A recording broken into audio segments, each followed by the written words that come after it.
I sort of retitled these Facebook Lives Dr. Kathy's Office Hours because I want to make sure that you get a chance to let me know if you have questions. Oh, Alina, hi. We're little by little, everybody's sending their messages in. It's great. Um, it's Dr. Kathy's Office Hours because I sort of want that sense that you can ask a question, any question, regardless of the topic. Today's topic is staying sane in your neurodivergent relationship. That's true. But on the other hand, it's also important to feel free to ask any question that kind of is on your mind. I want to remind you that this is a public forum. This is not a private therapy session. It's not a private, even one of our private membership groups. Facebook is public, or at least my Facebook page is public. And so if you ask a question, you might want to say it in such a way that you don't mind that information being out there. The other thing is that if you have a private question, that's fine too. And you can indicate that you have a private question by sending me an email. You can go to my website, kmarshak.com, or the ASD-NT relationships website. And there's a page where you can, press the button and write your question, and that'll come to me privately. Nobody else sees it. I see those questions. And I can answer privately, or I can take that question into one of our Dr. Kathy's office hours and talk about it here. Now, one more thing about these kind of questions or comments is that regardless of the topic that I'm presenting, I'm always talking about the interaction in a neurodivergent relationship. It's the interaction between the operating system of someone who's neurodiverse and the operating system of someone who's neurotypical. These two operating systems, I call them operating systems in your brain, these two operating systems in your CPU seem to sort of bump up against each other or collide. I call it the collision of worlds, or sometimes the collision pulls things apart dramatically. That's why I call these neurodivergent relationships. And you'll hear this terminology in lots of different settings where people have maybe different definitions for it. So I like to begin with my definition of neurodiverse, meaning autistic, autism spectrum disorder, neurotypical, meaning people that have facility with the empathy triad, they're empathy triad sensitive, and together you are forming a neurodivergent relationship. So staying sane in your neurodivergent relationship is the topic for the coming month, the month of October. And we're going to talk about the stress of being in neurodivergent relationships. There's a variety of ways to look at this. Some people think of it as love versus logic, but it really isn't. It's really about the idea that your neurodiverse loved one loves differently, expresses love differently than neurotypicals. So it's not love versus logic, they're both logical. It's just that they're very different and they kind of make us feel bad. In fact, one of my favorite short expressions of what people are looking for in these relationships is that neurotypicals tend to ask me, how can I get my neurodiverse person to connect? How can I get them to meet me halfway? Connection is important to neurotypicals, but neurodiverse people don't ask for that. Neurodiverse folks ask me, how can I get my neurotypical to be nice? They want that sense. That's past connection, isn't it? Connection is about reaching out, noticing you. It's like me even just saying, please make a comment in the comment section so I know you're here, so that I know that you can hear me. Or if you have a question, leave me a question. That's connecting. Being nice, or the sense that the other person likes you, comes with connecting. But it's just hard to be nice if we don't feel there's any reciprocity in connecting. I hope that makes sense to you. So that's the primary problem in neurodivergent relationships, is that both parties want to be loved and feel love and give love.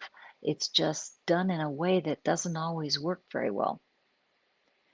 Um, Also, this month, we're going to talk about communication skills, how to use detachment to win an argument.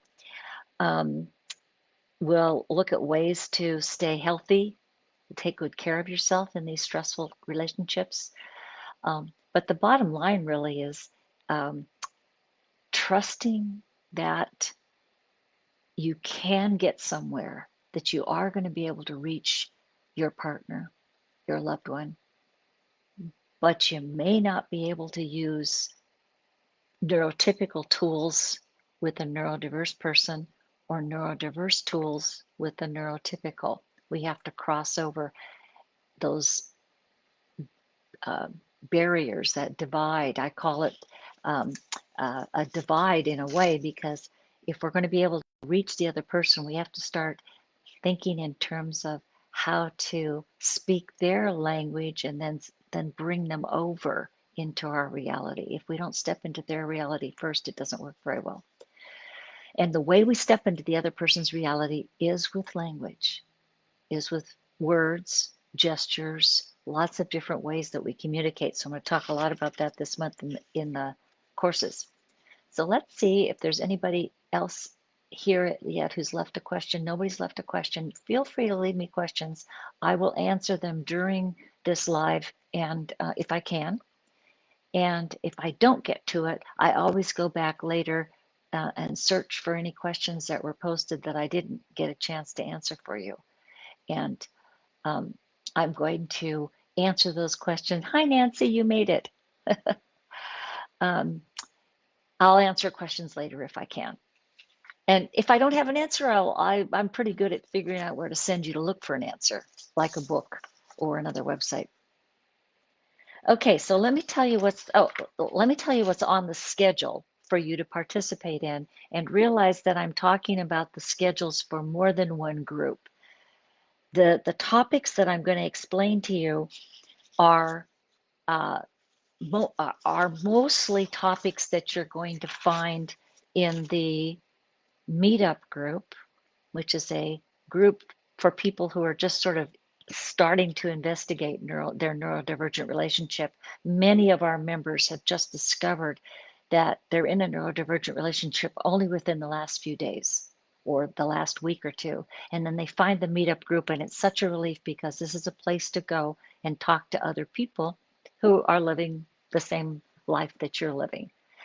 And so I post these events in the meetup group for you to register for. And I have teleconferences, video conferences, and then in addition, if you join a separate group, um, which I call the Advanced Community Forum, you're able to go in and have more in-depth conversations with other members. I go in and talk with members on the Advanced Forum as well. And that's where we store the recordings. So I have dozens, literally hundreds of recordings of past teleconferences and video conferences at the Advanced Community Forum.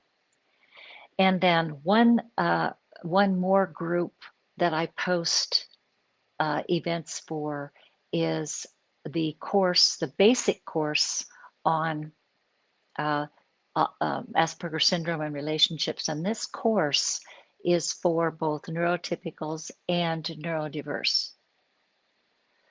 So, and I'll get to your question in a minute, Haley. Thank you. The course is designed to bring together people that don't mind talking across the divide. They don't mind, if they're neurotypical, talking to other people who are neurodiverse, or neurodiverse and talking to neurotypicals. The meetup group and the Advanced Community Forum are for neurotypicals only. That's where you get the privacy of just getting to, vent and talk about your frustrations without hurting anybody's feelings. But in the course, you actually get the benefit of finding out from other people that aren't even your sweetheart how they cope with these stresses and strains. So I post that event too, and I'll talk about that. Okay, so let's get started here. Well, let's see what Haley has to say. My partner simply just wants me to be around him, even if we don't interact. He will even pout or guilt me to stop what I'm doing and come be in the same room as him. My need to please usually makes me give in, but that takes away from me. How do I fix this? So this is a good one. What she's talking about is his love for her is there. And I often talk about for neurotypicals, love is a conversation. See, for Haley, love is, but but but you affirm me, you talk with me, you pick up on some subtle thing that's going on with me, and we share that by talking to each other. And for her spouse, who's on the spectrum, love is something that he feels, and he feels it more comfortably if she's around. And that's okay, and she's willing to do that.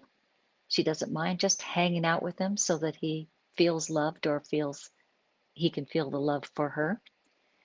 But she's waiting for some kind of interaction to verify that, gosh, we're connected, right? It's not just being nice. He's okay with her being nice. She wants connection. So let's talk about when I'm offering these conferences, and then we'll come back. Good, people are posting, which I really appreciate. The first video conference is a small group, and I do record not all the video conferences, but I record each topic, and I don't record the video, just the audio, so that people can still have privacy. And then it's posted privately. This isn't open to the public. My Dr. Kathy's office hours are open to the public, but not your conversations with each other. So the video conference is usually a small group, 6, 8, 10 people.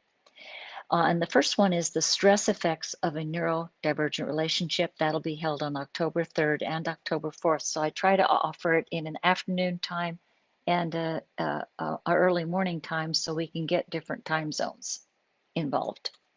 And the idea is that the stress effects, again, we can talk about anything, but I'm talking about the physical and mental stress effects. You get discouraged, but you get depressed because it's so hard to communicate across this neurodivergent divide. But also you can get very ill. So we're talking about how to take better care of ourselves when we get tired, when we get fatigued, when we get headaches or some kind of starting to develop an immune deficiency illness, or if you already have an immune illness, that that stress will make it tougher. So that's what this topic's about, is how to take care of ourselves, how to even notice that we're starting to wear down. Because sometimes we don't even notice that. We're so used to functioning at a high speed. And this applies to the neurodiverse folks as well, right? Because many of our neurodiverse loved ones are extremely sensitive. They register everything so strongly that it makes them sick. They don't have as good a system as neurotypicals do in washing some of that stress out. They don't do it as well, and so they need more. They need even more stress management tools. Okay, the next video conference is Love versus Logic in a Neurodivergent Relationship, and I said that's a bit of a misnomer, but this will be held on October 10th and October 11th. So what we're talking about in this one is, again, that connecting and being nice dilemma. And for neurotypicals, love is a conversation. It's energy. It's an exchange. It's noticing the other person and inviting them into your reality to notice you. So for neurotypicals, love is an ongoing thing that needs to continue to be noticed, addressed, embraced. Whereas for the neurodiverse folks, they're okay loving and being loved without engaging you. And that can really be hard on a relationship. So we'll talk more about that in the second video conference. And then the third video conference is how to use detachment to win an argument.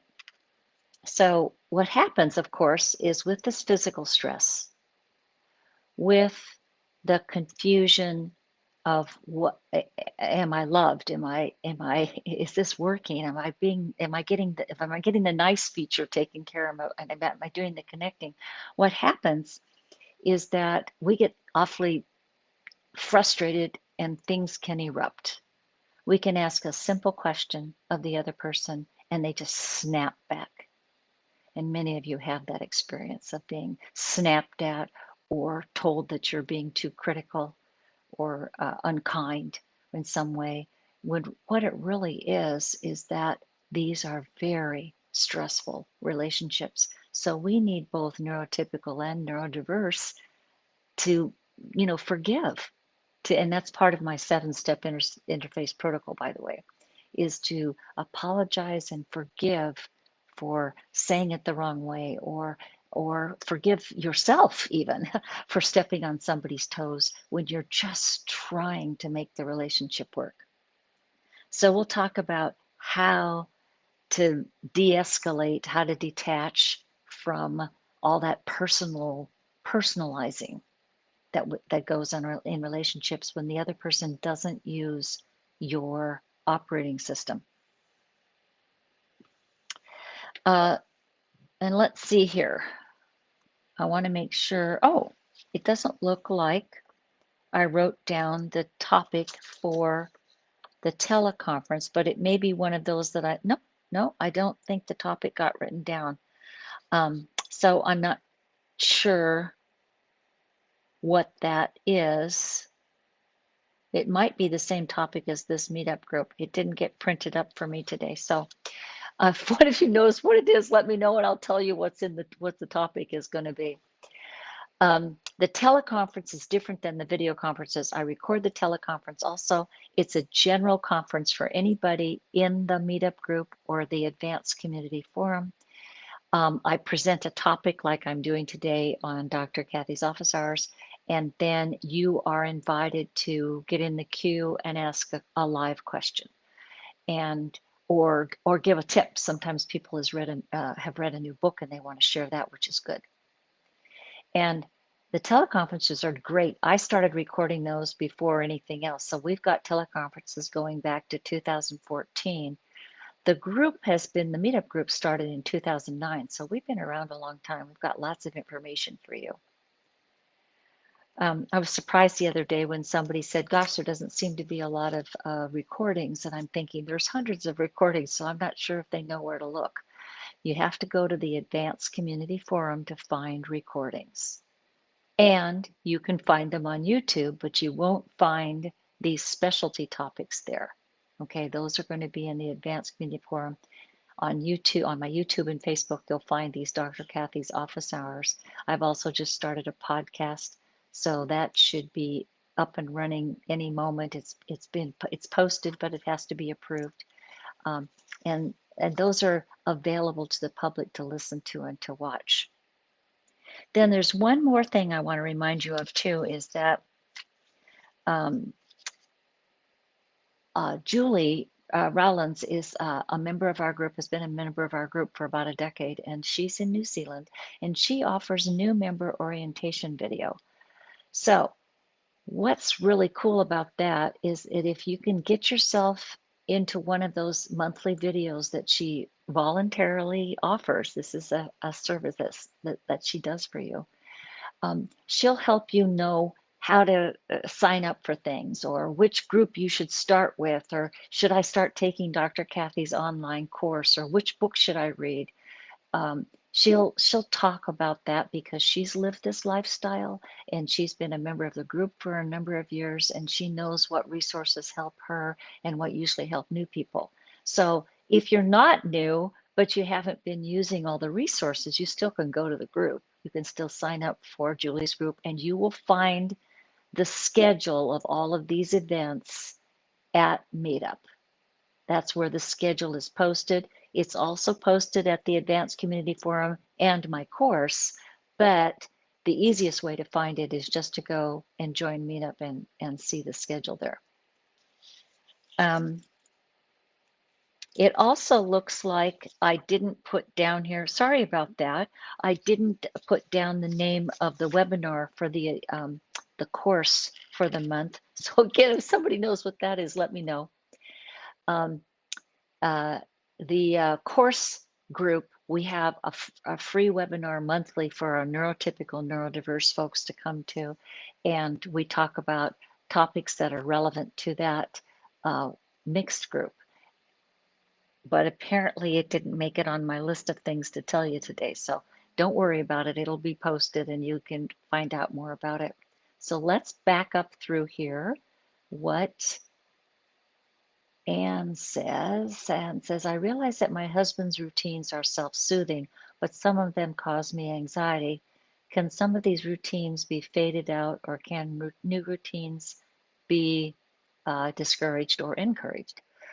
Um, that's really a good question, because that self-soothing or stimming behavior, um, most of the time people on the spectrum don't know they're doing it, but sometimes they do. And um, they aren't trying to irritate you, that's for sure, but they do need a way to manage to self-soothe. So um, one of the ways, the first way to start working on having an agreement between the two of you is for them to recognize that they are using some behaviors to soothe. They just may not know that. They may be just totally oblivious to the stimming behavior that they're using. When they become more aware of it, it doesn't mean that it'll go away. It just means that they might have a better attitude about it. You might say, you've been, drumming the table or clicking your pen now for about 20 minutes, and I'm about to go start raving mad. Do you mind if I watch this program by myself or something? They might work with you a little bit. Um, I know one of the musician who loves to flap, and she likes to tap her guitar quite a bit, and it's a little bit more than you would see with another musician.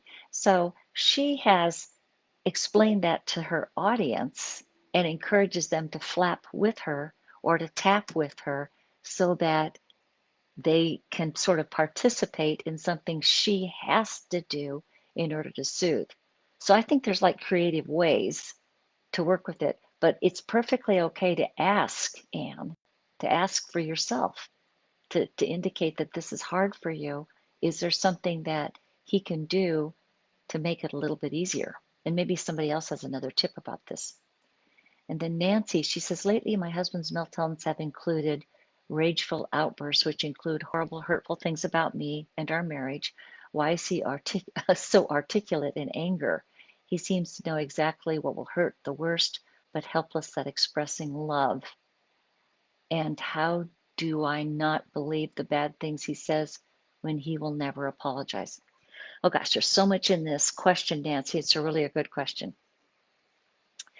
First of all, they have an empathy dysfunction. Okay, I consider it empathy zero. So does Simon Baron Cohen. He says it's just the same as 0 degrees of empathy. What that means is that when he says those hateful things, he knows he's angry, but he's not asking himself, how will you feel if you hear this? When a neurotypical gets angry, we can say some pretty unkind things too. Generally, though, we're saying it we're keeping in mind how the other person is going to feel, or shortly after we blurt it out, we try to repair the relationship and apologize for having gone too far. So number one, that's one problem that they have. Another one is that he can be more articulate when he's angry. That's an ADHD feature as well. Okay. If you have enough energy rushing into your head, your executive functions can work really, really well. You can be quite articulate. Maybe the executive function isn't working in terms of empathy, okay, but you can come up with words pretty fast. Apologies. Again, I'll get to what we can do about this, but the reason that people on the spectrum struggle with apologies is because if they don't mean to cause you harm, then it doesn't occur to them to apologize for causing harm. It's really important that you get this distinction. They separate their intention from the behavior. If you're upset by something they said, but they didn't mean to hurt you, they consider that your problem. So, what I have to do in therapy is to help them understand that it's their problem too.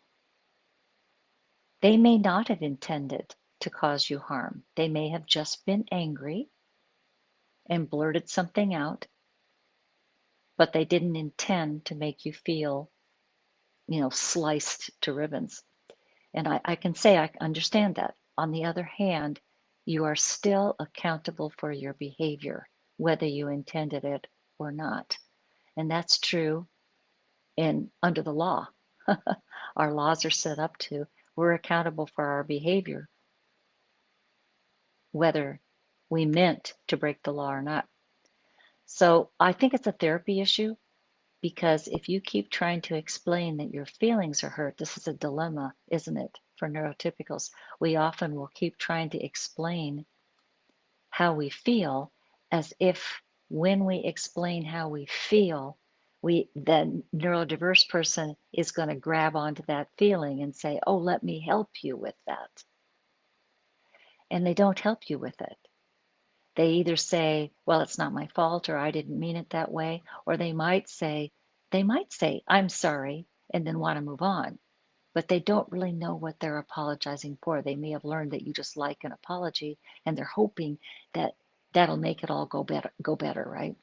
And it doesn't feel like an apology unless the other person really accepts accountability for their behavior and talks about what they could do differently. There's an interactive quality to an apology that what we require. In fact, there's a lot written about that, by the way. There's a lot written about the notion that true forgiveness requires both people interacting. Otherwise, it just feels like I've got to accept what you've said and that you're apologizing, but it's not really true forgiveness. So then, let's see here. I think I got to everything that Nancy was asking. Thank you, Bernadette. She said this was a great resource, and I hope so. Even just this little bit um, that helps, just this little bit of talking in this Dr. Kathy's office hours is a big help. So let's see here. So Alina says, here is the apology my partner sent me by text yesterday. I'm sorry I seemed mad, not I'm sorry I treated you like that. Exactly. So Alina's, I assume, neurodiverse partner recognized that an apology would be helpful, but because they didn't intend to cause harm, I seemed mad is the phrase that they used. Not I'm sorry I treated you like that, right? Because if I accept that I treated you badly in the neurodiverse world, they seem to think that that means they intended to be bad. This is the reason that they often feel so criticized when neurotypicals bring up a problem. We're bringing up a problem to invite them into our reality so that you'll talk with me about let's solve this problem I'm having or that we're both having. We're just inviting them in to help us with that problem. They perceive it as accusing them of wrongdoing. So it's hard to fix that, isn't it? It's hard to get above that. Let me see if I missed something back here.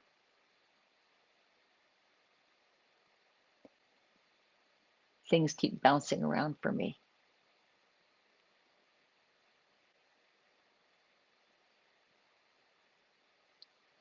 Right. If I wonder if my husband even remembers the awful things he said, he may not. And that's another issue. Um, Neurodiverse people may not remember what they said because they didn't intend to cause harm. They don't store the memory according to the person they had the experience with. They store it according to what they said or what the facts were. And I've even had situations in court, for example, where somebody would play a tape back, a videotape or a audio tape recording of something, and the person would say, I don't remember saying that, but they knew it was them. Or the video, they could see that it was them. And they would say, I don't remember saying that, even though it was documented in a video, because they did not store it in their experiential memory. They stored it in their ones and zeros and numbers and things like that. Let me see here. How are we doing? So does anybody else have a question? I think I might have gotten through the questions. Oh, Doreen says, don't know how to find where your talks are. There seems to always be a new way or routes to get to the recordings and calls. A touch confusing, really. Yeah, there's no new way, but there's a lot of stuff. So it's a really good question. There's no new way to get to things. It's the same old way. It's just that I keep adding more things. So if you go to Meetup, you'll be able to sign up for the events that I announced today, and um, and you'll be able to attend the conferences. If you are a member of the Advanced Community Forum, you'll be able to download and listen to past recordings of the teleconferences and video conferences. And they are stored where they've always been stored. When I say always, the Advanced Community Forum is only a year old. So it's stored there. And you just have to click on conference recordings, and that will take you to the list of recordings going back to 2014. If you're in the course, then you just go to the course recordings, and you will see them at in the last chapter of the video course are all the webinars that I've recorded for you.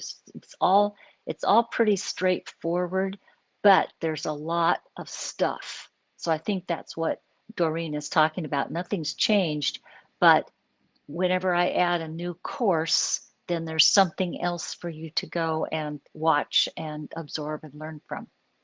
So hope that makes sense. And honestly, you know how this is. If we um, if we do it 2 or 3 times, if we run through the program 2 or 3 times, we finally figure out where everything is. But again, you could go to Julie's orientation meeting, and she would probably help you find everything that you need to talk about or learn from. Let's see. Another thing I want to let you know about is that I have just um, launched a course for therapists and for employers. So one of the nice things about sort of the next layer is after so many years of people saying to me, how can I help my therapist learn more about neurodivergent relationships? We have a resource like that. Developed a video course for therapists that is just for them exclusively. It's got much of the same material that I have for the neurodivergent couples, but for therapists to help them understand how to use this material to help you communicate better.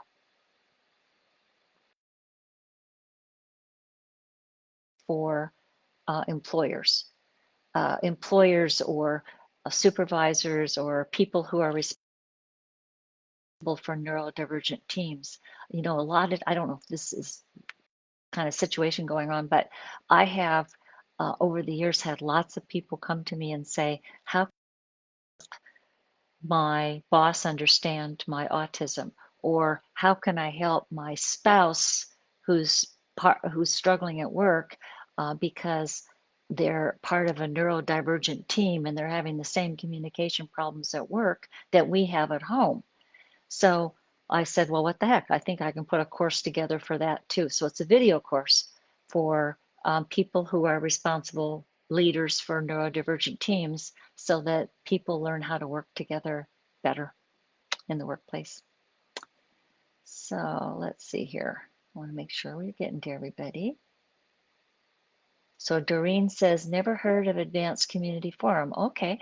Oh, well, that's good. Thanks for that question. If you want to know all the resources that I'm offering, every single one, just go to my website. I think I put it, whoops, let me get rid of that noisy phone. I hope I put it on the list of things at the top of the page. If I didn't, it's www.k, oh, there it is, asd-ntrelationships.com. It's under books, but you can go to that page. And if you click on resources, there's a graphic of all the various groups and services that I offer so that you can decide which one will work best for you.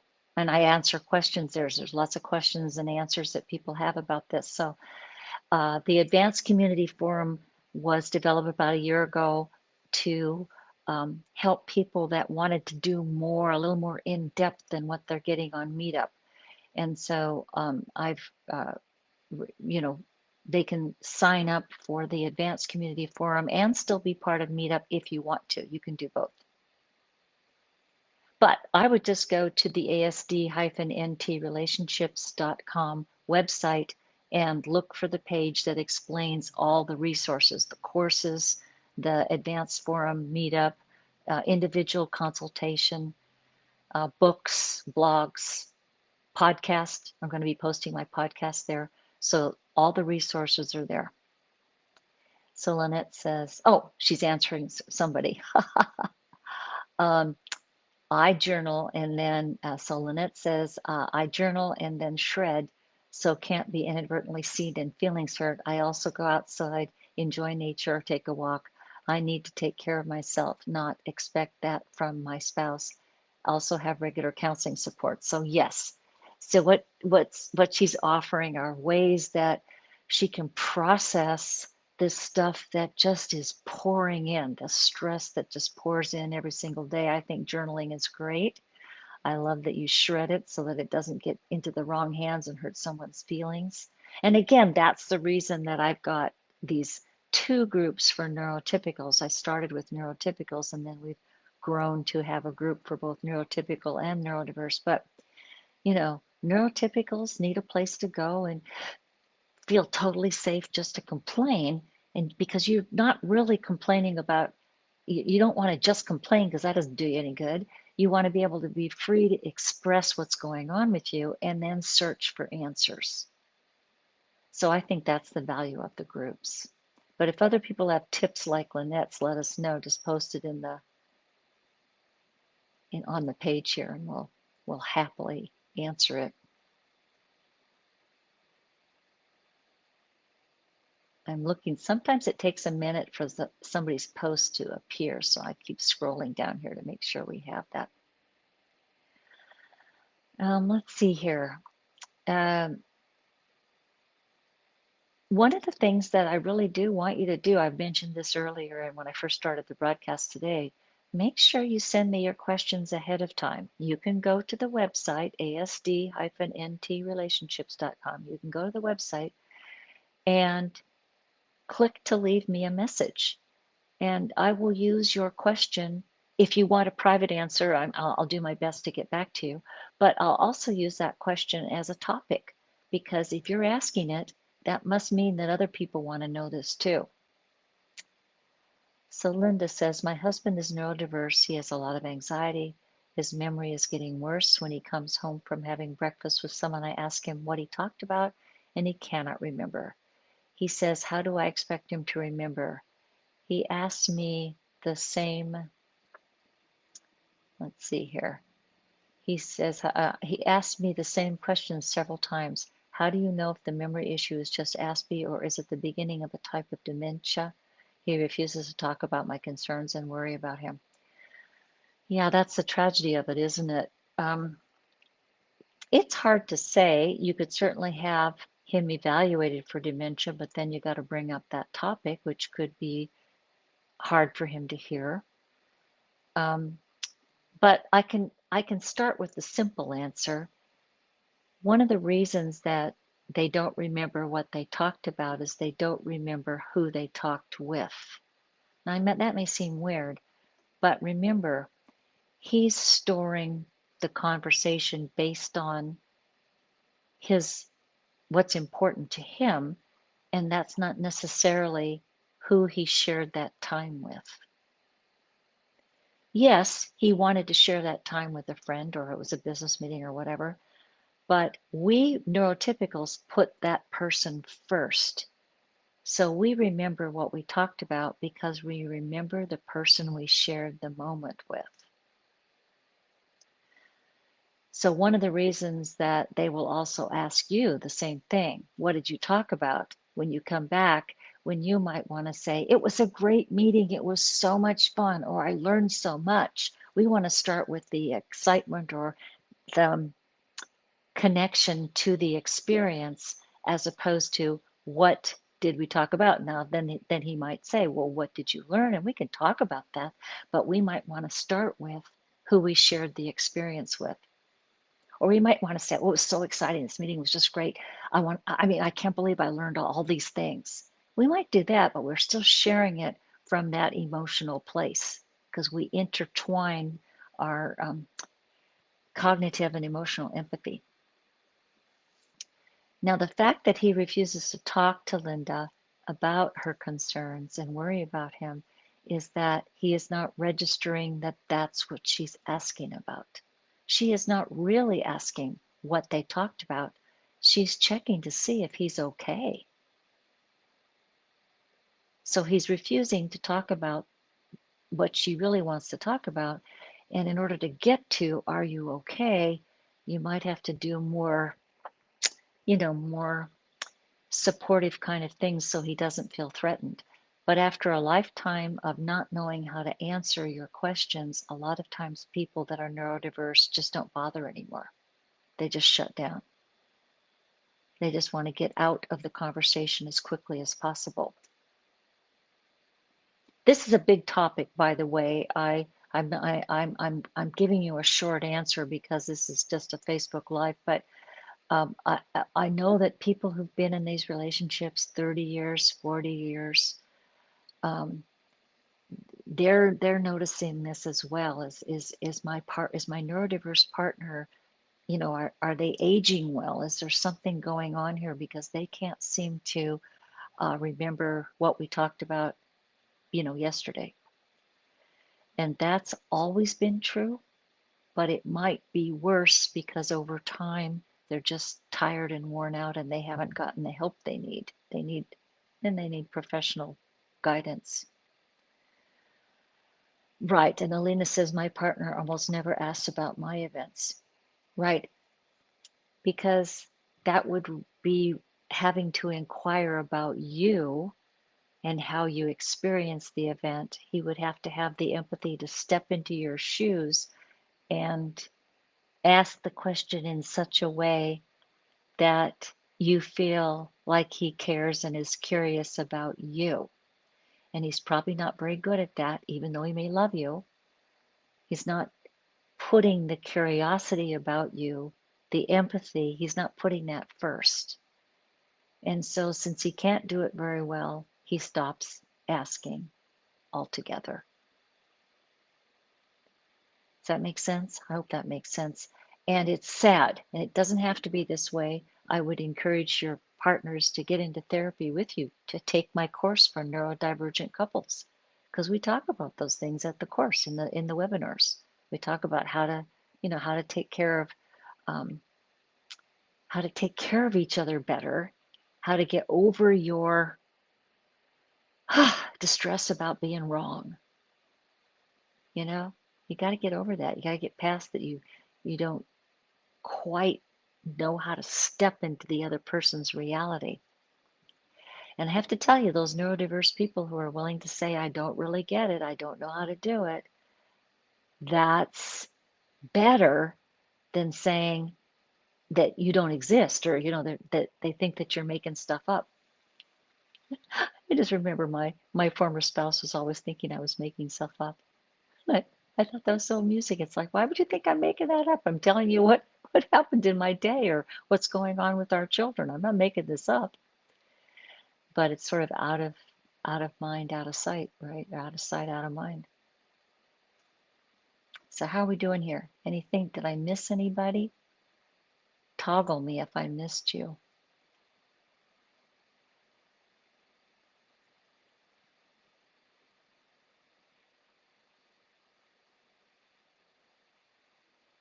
Hey, I was going to share something with you. It was kind of interesting. I was talking to, um, I think this is staying sane in your neurodivergent relationship.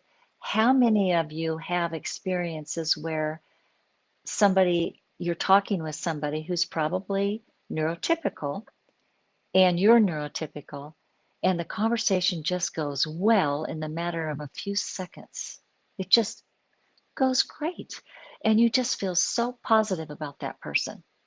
And then we go home, and it takes so much more work to get that going with your neurodiverse spouse. I'm sure that's a common experience. So here's the thing, that it's not that it's going to get much better than that. Okay, it's probably still going to be a lot of work to go home and talk to your neurodiverse partner. It's just that it's the relationship you have, right? So we do want to have the energy to go home and have these difficult conversations. And that means I want you taking care of yourselves. I want you to have those delightful conversations, right? I want you to have those delightful conversations with easy people. So the anecdote I was going to give you is I was talking with a new client who's a neurotypical, and he has been surrounded his entire life with neurodiverse people. And he had questions for me, which is fine. And he started off by saying, we just barely started talking.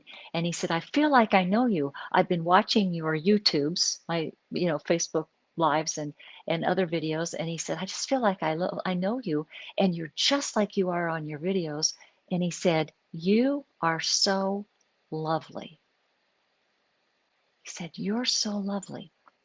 And I thought, yeah, think about that word, lovely.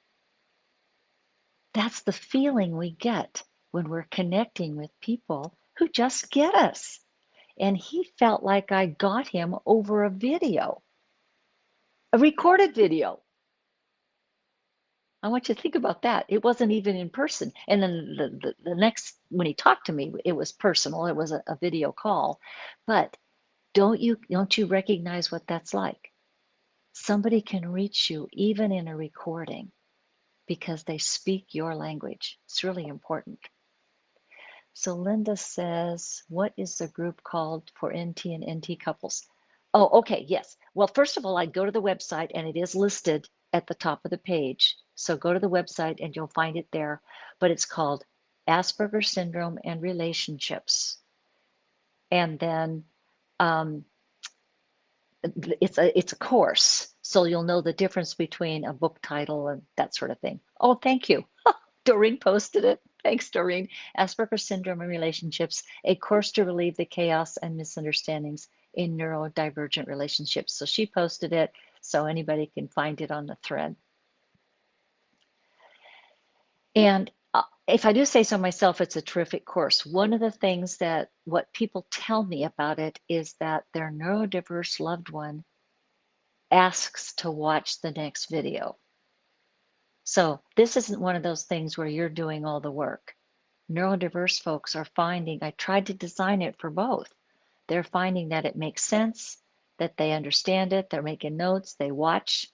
Um, oh, she wants to know about the live group. The live group, Linda's saying the live group for Asperger, for both NTs and NDs is through the course.